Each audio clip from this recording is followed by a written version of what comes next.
नमस्कार दोस्तों, आपका हमारे YouTube चैनल में एक बार फिर से स्वागत है।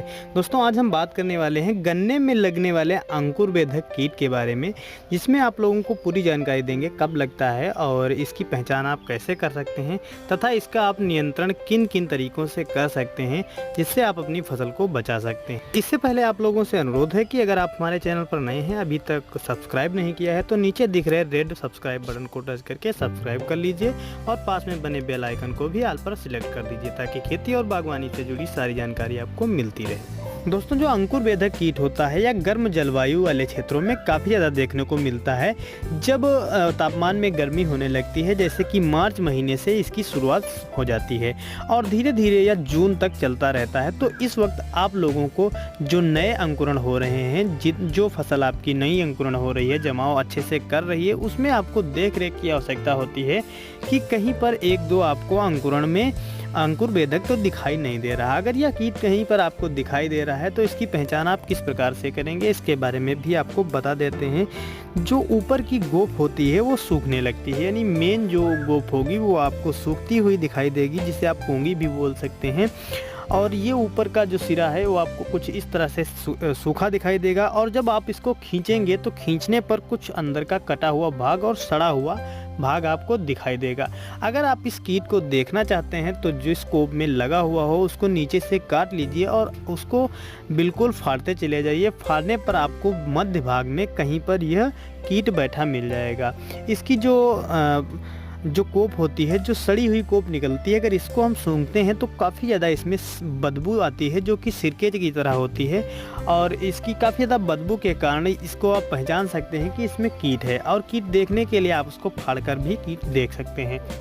तो दोस्तों, अगर यह कीट हमारी फसल में लग जाता है तो जितने भी नए अंकुरण होते हैं उनको प्रकोपित कर देता है, उनको नष्ट कर देता है, जिससे कि हमारी फसल में काफ़ी ज़्यादा नुकसान होता है और अच्छे से हमारा गन्ना जो है ग्रोथ नहीं कर पाता है। काफ़ी ज़्यादा उसके जो अंकुरण होते हैं वो बेकार हो जाते हैं। धीरे धीरे यही आगे जो बड़ा प्रकोप करने लगता है तो आगे तना बेधक, चोटी बेधक के रूप में भी सामने आने लगता है।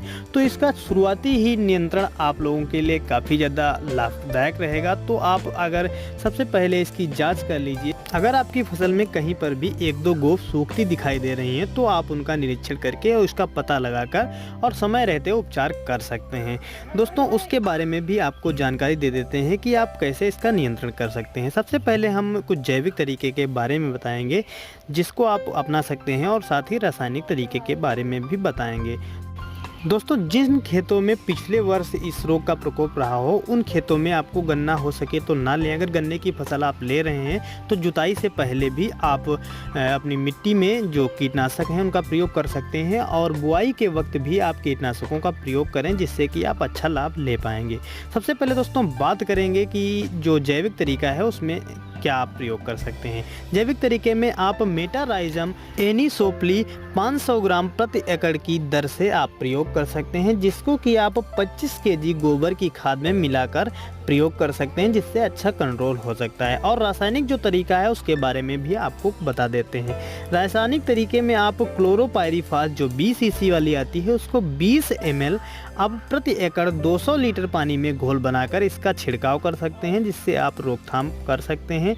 और दोस्तों, आप कोराजन का भी प्रयोग कर सकते हैं, काफ़ी अच्छा रिजल्ट रहता है, लेकिन यह काफ़ी महंगी होने के कारण अगर आप इसका प्रयोग नहीं कर पाते हैं तो कोई बात नहीं, आप और भी कई तरीके हैं जिनका प्रयोग कर सकते हैं। दूसरे नंबर पर आप कार्बोफ्यूरान 3% जो सीजी फार्म में आती है उसको आप 5 किलोग्राम प्रति एकड़ के हिसाब से किसी रेती या बालू में मिलाकर बुरकाव कर सकते हैं। और इसके अतिरिक्त फिप्रोनिल 0.3% GR 500 या 800 ग्राम को खाद में मिलाकर प्रयोग कर सकते हैं, या फटेरा 10% CG 5 किलोग्राम लेकर के आप किसी खाद के साथ प्रयोग कर सकते हैं या रेती के साथ प्रयोग कर सकते हैं। दोस्तों, अगर इनमें से किसी आप एक दवा का प्रयोग करते हैं तो निश्चित ही आप इन सूढ़ियों से, यानी जो तना बेधक कीट हैं, इनसे आप छुटकारा पा सकते हैं। दोस्तों, गन्ने संबंधित और वीडियो पाने के लिए हमारे चैनल को सब्सक्राइब कर बेल आइकन को ऑल पर सिलेक्ट करें। धन्यवाद।